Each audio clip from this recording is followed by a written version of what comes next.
Қалибек Қуанышбаев атындағы Қазақ музыкалық драма театры Шәмші қойылымының тұсаукесерін өткізеді. Ақын Серік Тұрғынбекұлының Шәмші драмасының желісі бойынша дайындалған туындының ұзақтығы 1 сағат 15 минут.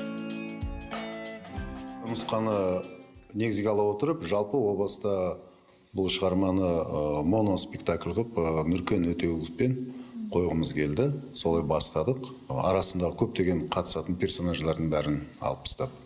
Содан кейін өзіміздің вокалдық тобымыз бар, белгілі. Өзіміздің оркестріміз бар. Өзімізде ансамбль бар.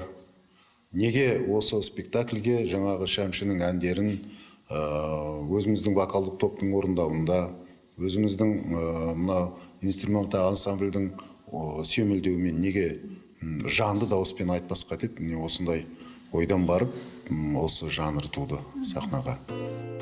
Басты рөлді, яғни вальс королі атанған талант иесін Нұркен Өтеуов сомдайды. Ұсыныс режиссер тарапынан болған екен. Композитор бейнесін сомдауға, аталмыш рөлге дайындалуға қанша уақыт жұмсалды? Дайындыққа біз зерттеу арқылы бұл енді репертуарға алынған кезде жарты жыл бұрын жаңағы осындай көркемдік кеңесте талқыланған қандай спектакльдер алу керек. Осы жарты 6 айдай болды. Осы спектакль қойылады деген күннен бастап актерда да, режиссерда да маза болмайды. 6 айдай болды ізденіс үстінде жүргенімізге. Енді Алла қаласа халықтың алдына шығады. Демек, бұның да болатын премьераның да бағасын осы халық айтады. Өнер иесі неге күйзелді, неге жалғызсырады, қандай әділетсіздікке тап болды, қалай шабыттанды?